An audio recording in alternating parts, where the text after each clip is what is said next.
this vlog and this vlog starts with a beautiful snow. Hello guys, तो हम आ गए हैं आके एक नया व्लॉग लेके और ये हो गया है सुबह। यहाँ पे सुबह स्नो देखने को मिली हमें और देख सकते हैं ठंड काफ़ी हो गई है।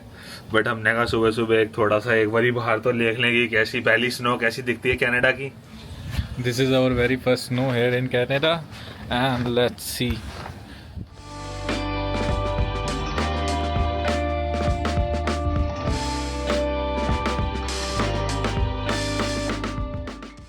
तो भाई इंडिया से वापसी आए हैं, इन्होंने वापसी जाना है वाटरलू। बट हाँ, अभी हमने इन्हें रोका हुआ है कि थोड़ा कंटेंट बना के जाओ। तो चलिए चलते हैं कनाडा की फर्स्ट स्नो दिखाते आपको हैं। फर्स्ट स्नो दिखाते हैं और थोड़ा कंटेंट भी बनाते हैं अपने लिए। गाड़ी की हालत देख सकते हैं आप, इतनी स्नो पड़ी है सिर्फ रात में। कल रात का आप व्लॉग देख भी सकते हैं, उसमें इतनी थी नहीं और अभी इतनी स्नो पड़ चुकी है कि अब भी हैवी स्नो शायद आपको कैमरे में आ रहा हो तो काफ़ी हैवी स्नो पड़ रही है। अब भी कैमरे में आ रहा हो तो काफ़ी हैवी है। बट ये है कि हाँ, जब स्नो पड़ती है तो इतनी ठंड नहीं होती, लेकिन उसके बाद ठंड काफ़ी आ जाती है। अभी मैं नॉर्मल खड़ा हूँ, मेरे को रात काफ़ी ठंड लग रही थी, लेकिन अभी इतनी ठंड नहीं लग रही है एज़ कम्पेयर टू जो रात ठंड थी। जी गाइस, तो आप मेरी हालत देख ही सकते हैं। और शायद हमारा शवल, हम विंटर जैकेट में आ गए हैं। हमारा शवल खो गया है या कहीं दब रहा है, वो हमने देखा नहीं। ढूंढना पड़ेगा शायद।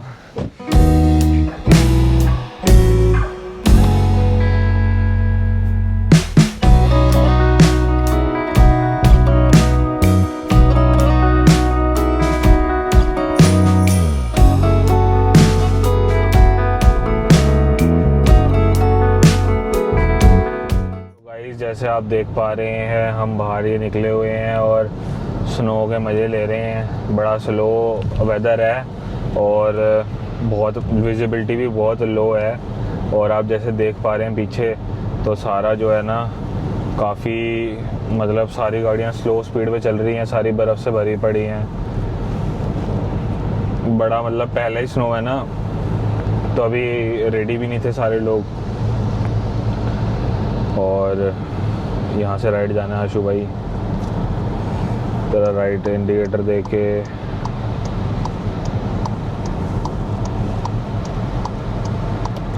स्नो में पता ही नहीं चलता कब रास्ता आया, कौन सा आया, कहाँ कटना है। और विजिबिलिटी भी इतनी डाउन रहती है कि काफ़ी हार्ड रहता है ड्राइव करना स्नो में।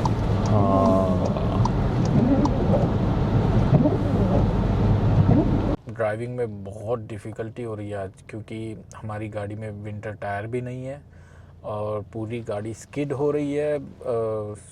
क्या बोलते हैं, सड़क पे इन्होंने आज साल्ट भी नहीं डाला। अधिकतर ये क्या करते हैं, पहले से ही सॉल्ट डाल देते हैं ताकि टायर वगैरह ज़्यादा स्लिप ना हो। बट क्योंकि पहली स्नो थी तो इन्होंने सॉल्ट वगैरह डाला भी नहीं है, काफ़ी टायर्स काफ़ी स्लिप हो रहे हैं।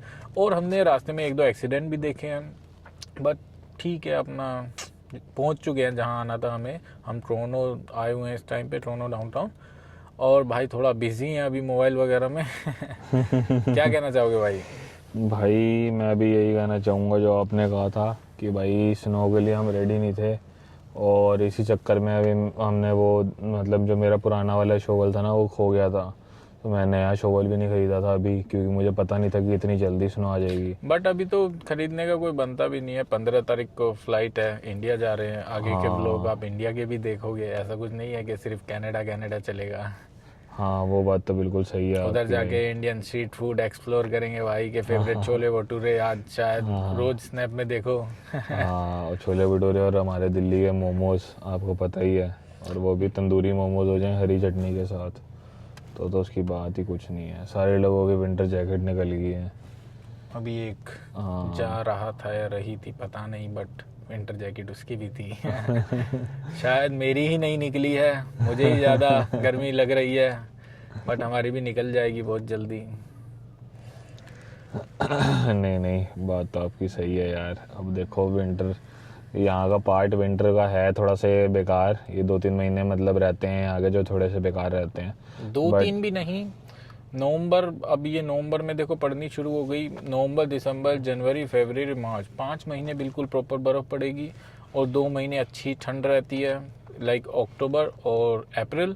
उसके बाद थोड़े समर रहते हैं, समर भी इतने हार्श नहीं होते, यहाँ पे हवा काफ़ी ठंडी चलती रहती है, तो समर में भी काफ़ी कूल ब्रीज रहती है और अच्छा लगता है समर में भी घूमना। हाँ नहीं वो तो लगता है डेफिनेटली, लेकिन और सबसे बड़ा दुख तो हमें इस बात का है कि जैसे उन्होंने सूद जो हमारे ट्रैवल इन्फ्लुएंसर थे वो भी परसों अभी उनकी डेथ हो गई, और पता भी नहीं लगा कि क्या रीज़न है, शायद हार्ट अटैक बता रहे हैं, बट वो लास वेगस में घूम रहे थे।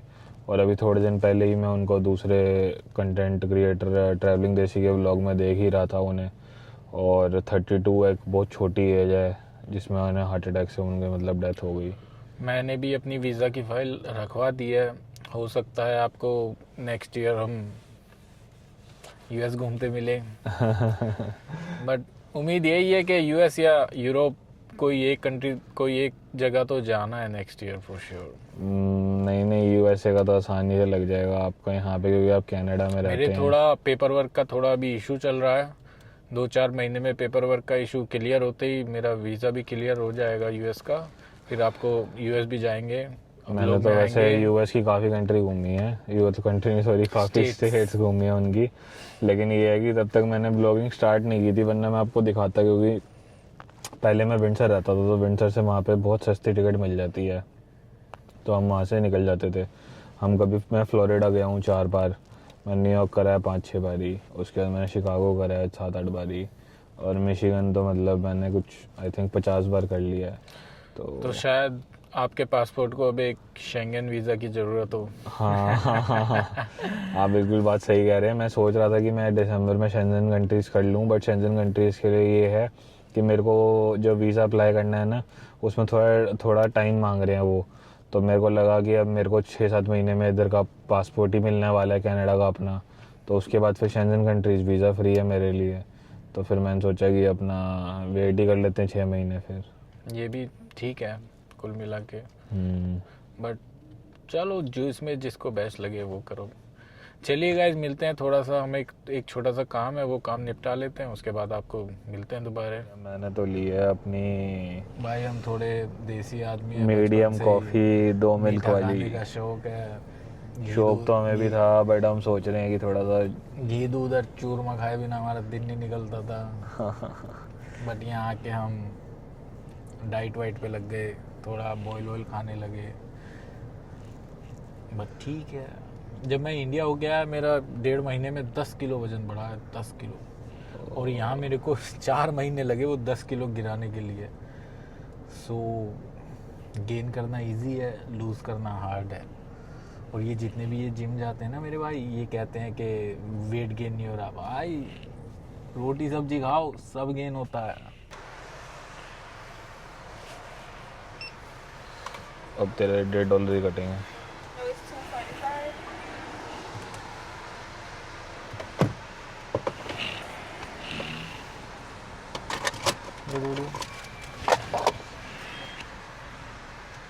Thank you.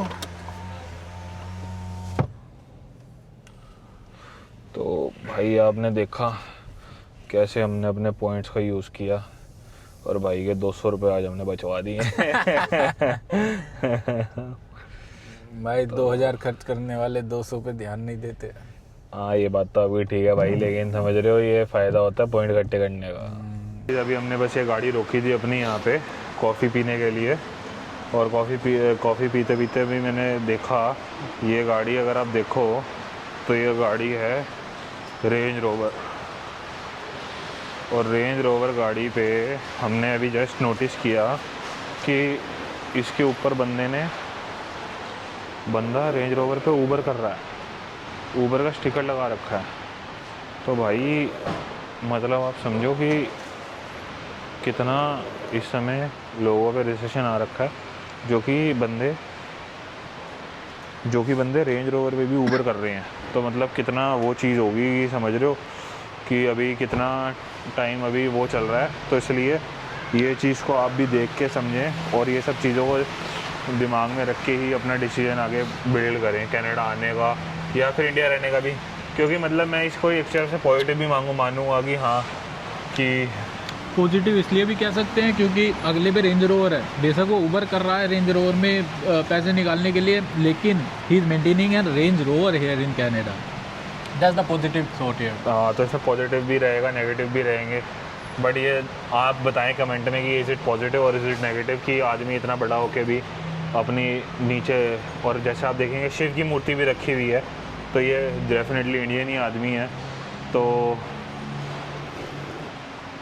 जैसा आप देख सकते हैं शिव की मूर्ति भी रखी है, तो डेफिनेटली इंडियन आदमी है। तो कहीं ना कहीं इंडियन माइंडसेट ये रहता है कि जितना भी कमा लें, बट एक एट द लास्ट ऊबर पे ज़रूर जाते हैं। कहीं अपने इंडियंस होते हैं ऊबर से नहीं निकल पाते हैं, और क्योंकि जो हाई पेइंग जॉब होती है ना, उसमें ये लोग कभी जा ही नहीं पाते। मैं आपको बताऊँ, तो भाई इसकी भी एक कहानी है कि मैंने एक बार ऊबर ली थी, तो उसमें मेरी एक इंडियन फ्रेंड से, इंडियन आदमी से ही बात हुई, और उसमें ये था कि मैं ओडी में था उस दिन ऊबर में। तो मैंने उनसे बात करी कि भैया आप ओडी में ऊबर कर रहे हो? तो उन्होंने बोला कि भाई वो एक बैंक है यहाँ पे, नाम नहीं लेता, तो उसमें एज अ डेटा साइंटिस्ट काम कर रहे थे पहले। तो उन्होंने कहा कि भाई उनका ले ऑफ हो गया। अब ले ऑफ हो गया तो उन्हें मंथली रेंट भी निकालना है, गाड़ी की भी किस्त निकालनी है, तो इन सब करके वो ऊबर चला रहे थे।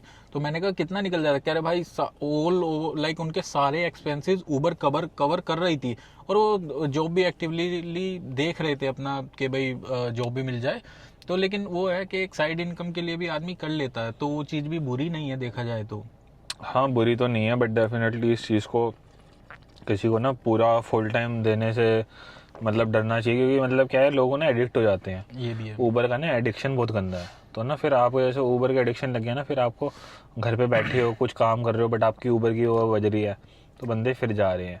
और अगर आप ओवरऑल देखो ना, तो गाड़ी का मेंटेनेंस, गाड़ी की EMI, ये सब भरपूर के ना आपके पास बचता बहुत कम है। बट एडिक्शन उसका ऐसे भी है कि मैं एक अंकल कह सकते हैं, या फिर आप कह लो थोड़े ओल्ड एज फ्रेंड, वो ऊबर चलाते हैं। आप यकीन मानो उनकी फैमिली इनकम है करीब 150 टू 200 के, प्लस उनके पास अपना खुद का घर है, और खुद की दोनों गाड़ियां हैं, घर में 2 गाड़ी हैं, और अच्छा कमा रहे हैं। 2 बच्चे हैं, उनके बच्चे भी काफ़ी अच्छी एज के हैं, लाइक 9-10th क्लासेस में जा रहे हैं उनके बच्चे, तब वो ऊबर चला रहे हैं। तो मैंने भी उनसे एक बार भी पूछा कि भाई आपकी तो इनकम भी अच्छी है, ये सब भी है। तो उन्होंने कहा कि भाई एक साइड इनकम जनरेट हो जाती है, उससे थोड़ी सेविंग्स हो जाती है। कभी कभार वेकेशन के लिए भी वो साइड इनकम के भाई सेविंग्स तो हैं ही हमारे पास, लेकिन एक वेकेशन चाहिए, तो उसके लिए वो कहते हैं कि भाई मैं 1 महीने ऊबर ठीक से चला लेता हूँ, तो नेक्स्ट मंथ मेरे को कहीं वेकेशन पे जाना हो तो वो सारा खर्चा मेरा ऊबर से निकल जाता है। तो ये भी करते हैं लोग बाग कि भाई सेविंग से अलग अगर मेरे को कुछ एक्स्ट्रा एक्सपेंसेस आ रहे हैं तो मैं वो ऊबर से कवर कर लेता हूँ।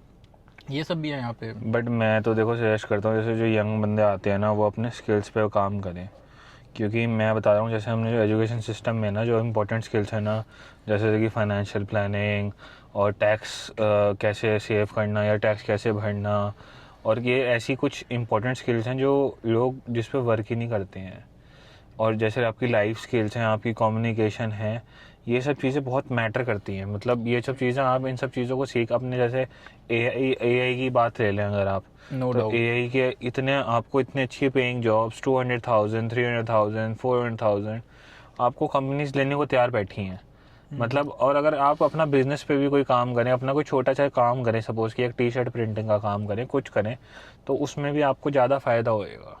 तो is Uber really worth it कि, तो वो चीज़ का एक सवाल अपने में रखिए, और इस बारे में आप प्लीज़ कमेंट करके बताएं कि अगर आपने भी कुछ ऐसा देखा हो अपने फैमिली में, अपने आसपास में, या आपकी ये पर्सपेक्टिव एक बन गया है इस ऊबर को लेके कि हर आदमी जो इंडियन बाहर जाता है वो ऊबर ही करता है, जो कि एक बहुत गलत पर्सपेक्टिव है, और this is very resist.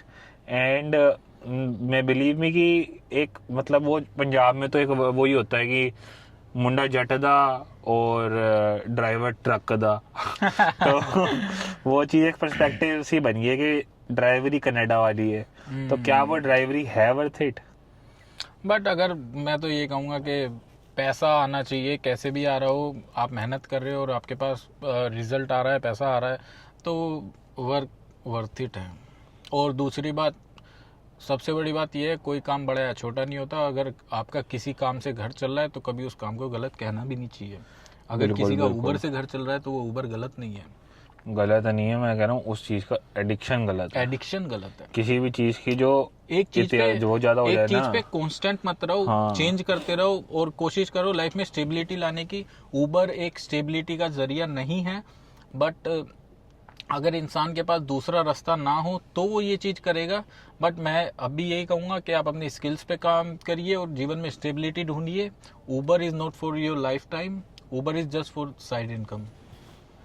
Definitely आप लोग भी अपनी राय से एक बार कमेंट में आप भी जरूर बताइए आप क्या सोचते हैं इस बारे में। और अगर आपको ये अच्छा लग रहा है सब कुछ तो प्लीज़ लाइक करिए, ताकि हम जैसे छोटे क्रिएटर्स को भी सपोर्ट मिल पाए, और शेयर करिए और सब्सक्राइब करिए, और नीचे ना बेल का आइकन है वो दबा दीजिए, ताकि जब भी मेरी कोई नई वीडियो आए ना तो आपको पहले नोटिफिकेशन आ जाए। तो आप ये, क्योंकि हम फिर ये इंटरेस्टिंग कंटेंट और बना पाएंगे, ताकि हमें भी पता चले हमें क्या क्या चीज़ यहाँ पे लानी चाहिए। और अगर आपका कोई सजेशन हो हम किसी चीज़ को एक्सप्लोर करें और उसमें अपनी राय दें, तो आप उस चीज़ को भी बिल्कुल कमेंट कीजिएगा। इस एक छोटा सा सीन हो गया भाई बताएंगे। तो गाइस अपना आशु भाई का फ़ोन जो है ना, अभी हम वापसी आ रहे थे, रास्ते में हम रुके और इधर उधर हम घूम रहे थे मॉल वगैरह में, और रास्ते में भाई का फ़ोन खो गया। पता नहीं कहाँ गिर गया, खो गया, गिर गया या कहीं रह गया, पता नहीं। तो अभी सबसे पहले तो अभी जाके एक नया मोबाइल लेंगे, उसके बाद सिम बंद कराएंगे, मतलब एक नई सिम निकलवाएंगे सेम नंबर की। फिर देखते हैं जो भी रहेगा आपको दिखाते हैं व्लॉग में। चलिए चलते हैं।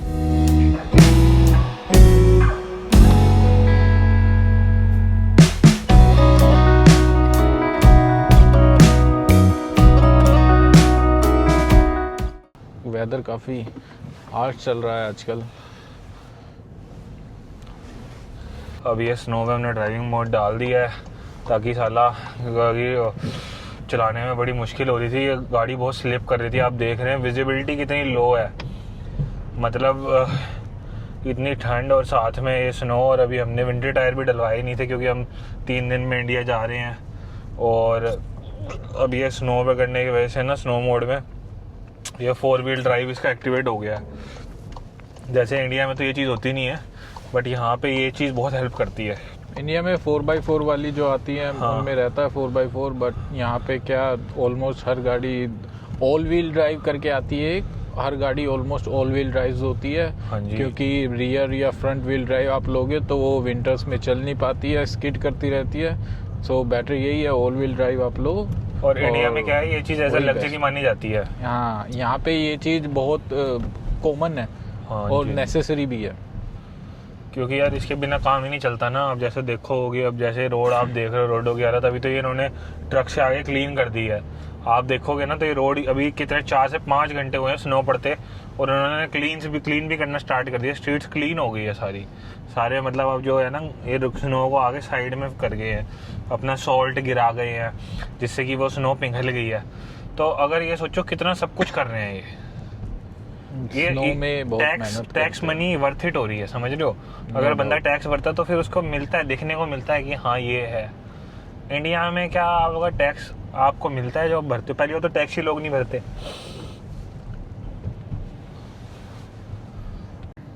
गाइस ये देखो ये मशीन है, ये स्नो रिमूवल मशीन होती है। ये जा रही है, ये और ये मतलब सब सॉल्ट डिश, ये आगे से स्नो हटा रहा है और पीछे से सॉल्ट गिरा रहा है स्ट्रीट्स के ऊपर। आप देखोगे रोडों के ऊपर पहले से ही कितनी क्लीन कर दी है इन्होंने। अभी काफ़ी अच्छी, फिर भी ठीक है, रोड्स क्लीन है। और साइडवेज आप देख लीजिए कितना स्नो में है।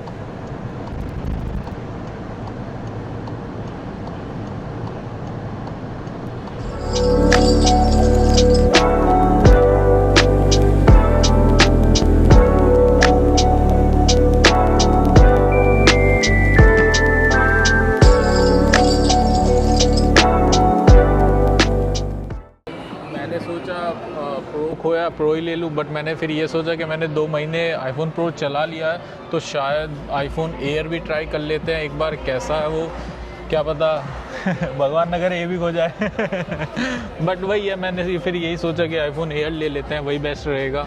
थोड़ा अभी बजट का भी इशू है, क्योंकि फ़ोन मैंने प्रो 2 महीने पहले ही लिया था और 2 महीने पहले ही लेके मेरा अभी 2 महीने फिर मैं इंडिया भी रह के आ गया, तो थोड़ा मेरा बजट का हिला पड़ा है, तो अभी और हिला लेते हैं। चलिए एयर लेते हैं चल के।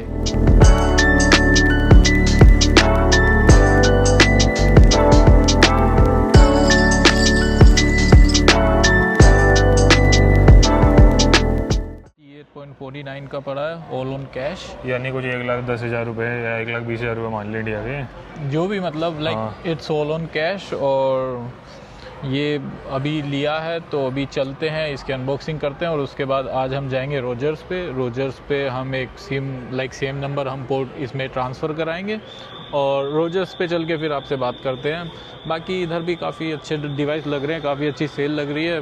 अगर आप कनाडा में रहते हैं तो एक बार बेस्ट बाय ज़रूर विज़िट करिए, क्या पता आपको कुछ अच्छा लगे और आपको कुछ पसंद आ जाए। चलो गाइस, थोड़ा मिलते सा हैं। एक काम करते हैं, थोड़ी देर ना। अभी थोड़ा सा हमारा बिजी शेड्यूल है, हम ज़्यादा आपको बेस्ट बाय का टूर नहीं दे सकते, हाँ। लेकिन हम आपको बहुत जल्दी एक टूर देते हैं। गाइस ठंड बहुत है, बेस्ट बाय से हम निकल गए हैं और अब हम जाएंगे जहाँ पे भी रोजर्स पे, ताकि वो हमारे को दूसरी सिम दे दें। अब लगता है शायद डिवाइस का इंश्योरेंस वगैरह कराना एक अच्छी चीज़ है। वो वेस्ट लगता है जब तक तुम्हारे साथ कुछ इंसिडेंट ना हो, और जैसे ही एक इंसिडेंट हो जाए आपको लगता है कि उससे बढ़िया कोई चीज़ ही नहीं है दुनिया में। ड्राइव कर। तो आईफोन एयर की अनबॉक्सिंग कर दी है, और सुधांशु भाई के हाथ में है प्रो एंड एयर। सुधांशु भाई क्या क्या कहना चाहोगे? मैं यार यही कहूँगा कि अपना मौज कर दी भाई। अब एक फ़ोन तो गया, चलो कोई नहीं, लेकिन अब भाई को इतना मतलब समझ रहे हो, कनाडा ने इतना वो कर दिया है कि दूसरा फ़ोन लेते हुए भाई को सोचना नहीं पड़ा, खुआ तुरंत ले लिया। ये हमारा एयर है भाई, गोल्ड कलर में लिया है ये मैंने, आपको दिखाऊं, ये आईफोन एयर मैंने ये गोल्ड कलर में लिया है। काफ़ी स्लिम है, बहुत ज़्यादा स्लिम है, और अच्छा भी लग रहा है थोड़ा। ये फ़ोन को अब थोड़ा सेटअप वेटअप कर लें, उसके बाद आपसे मिलते हैं, तब आपसे बात करते हैं। ज़रा सिम भी निकलवा लेते हैं। हम ज़रा मार्केट में रोजर्स में ही आए हुए थे। फ़ोन लेने के बाद हम आए हैं पहले छोले भटूरे खाने, रोजर्स में गए थे, रोजर्स बंद हो चुका है, तो शायद हम ऑनलाइन बात करें उन्हें घर जाके, फिर अब तसल्ली से करते हैं। पहले सोचा थोड़ा खा लिया जाए, उसके बाद तसल्ली से बात। ये फूड कोर्ट है, और ये इनका प्यारा सा सेटअप है, काफ़ी सजा रखा है लड़ी वड़ी लगा के। और यहाँ भाई ऑर्डर लेते हुए कार्ड जी कार्ड ऑर्डर लिया, और अपनी मस्त गाड़ी में बैठ के खाएंगे, तो दिखाते हैं आपको कैसा है। सो ये है हमारे यमी से छोले, यहाँ पे विद आलू और ओनियन, और इसमें है हमारे भटूरे।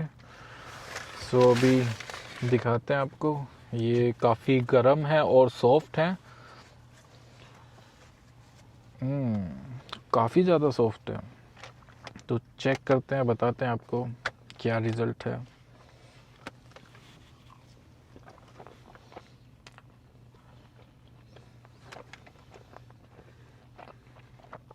बंद कर देना। कैसे लगे? बिल्कुल दिल्ली वाला टेस्ट है, नो डाउट। छोले एकदम ऑथेंटिक हैं, जो हमारे दिल्ली में मिलते हैं, थोड़े स्पाइसी और एकदम सॉफ्ट, होठों से छोले फूट रहे हैं। अच्छा, काफ़ी ज़्यादा सॉफ्ट हैं, इट्स गुड, रिकमेंडेड। भाई छोले भटूरे काफ़ी अच्छे थे, और खा लिए हैं। अब थोड़ा घर की तरफ निकल रहे हैं, घर पहुंच के फ़ोन भी सेटअप करना है, और रोजर्स का भी देखते हैं। ऑल ओवर कनाडा मैंने इतने बार इतने छोले भटूरे खा लिए, बट आज तक की डेट में मेरे को यहाँ का सबसे बेस्ट लगा, और ये जितने भी मैंने लाइक आज तक खाए हैं। और ये लोकेशन भी सही है, ब्रैम्पटन की लोकेशन है। भटूरे भी काफ़ी फ्लफ़ी और काफ़ी ज़्यादा सॉफ्ट थे। ये लोकेशन ब्रैम्पटन की है, और पता नहीं क्यों ब्रैम्पटन का तो खाना ही लाजवाब है। ऑल ओवर कनाडा आप कहीं भी घूम लो, बट जो ब्रैम्पटन के खाने में वो एक अपनापन और एक अपना देसीपन आता है ना, वो शायद ऑल ओवर कनाडा कहीं नहीं मिलेगा, चाहे वो कुछ भी चीज़ हो, कुछ भी खाने का हो। और हम लाइक दिल्ली वाले तो वैसे ही मशहूर हैं खाने पीने के लिए, सो अच्छा बढ़िया था। बाकी वो घर चलते हैं, फिर देखते हैं, आपको मिलते हैं जल्दी घर चल के। हेलो गाइस, तो वापसी अब हम घर पहुंच गए हैं, और होप करता हूँ कि आपको आज का व्लॉग अच्छा लगा होगा और हमारी थोड़ी बहुत ये बीच की बातें वगैरह भी सही लगी होंगी। और भाई आज के छोले भटूरे ऐसे थे, अगर एक गिलास और लस्सी मिल जाती ना, मैं आपको शायद सोता हुआ दिखता भी गाड़ी में। वो कहते हैं ना कि एक बोतल शराब पी ली कुछ नहीं हुआ, एक गिलास लस्सी का पी लिया खंबे में बढ़ गया। तो वो गलत नहीं कहते, उनने छोले भटूरे खाए होंगे इसलिए वो खंबे में बढ़ गया। हाँ जी, हम यहाँ पे कुछ भी शराब वराब और ऐसी प्रोडक्ट को प्रमोट नहीं करते हैं, बट ये बस कहने एक वाली बात है एक। कहावत है ये। जी जी जी। तो होप करता हूँ आप ऐसी गलत चीज़ें दूर रहेंगे और लस्सी के पास रहेंगे। नहीं बट वाकई में छोले भटूरे बिल्कुल लव थे, और एक गिलास लस्सी मिल जाती तो लाइक वो भटूरे खा के मेरे शरीर में इतनी सुस्ती आ गई है कि मेरे को सच में नींद आ रही है भाई। हाँ गाइस, तो यही बात है कि वो छोले भटूरे में कुछ बात तो है, आप एक बार ट्राई करें। मुझे तो ब्रैम्पटन के नंबर 1 भटूरे लगे, यानी बल्कि मैं कहूँगा कनाडा के नंबर 1 भटूरे हैं, कनाडा के डिलीशियस नंबर 1 डिलाइट। है, कनाडा के नंबर 1 है। उनकी आपको मालकिन मिलेगी जाके, शिखा जी। आप शिखा जी को बोलिए कि सुधांशु जी के हमने ब्लॉग देखे और हम फिर आए हैं, और डेफिनेटली आपको कुछ ना कुछ आपके लिए करेंगी अच्छा। और अगर आपको अच्छा लगा हो तो लाइक करें, शेयर करें और सब्सक्राइब करें और ये बेल आइकन दबाएं।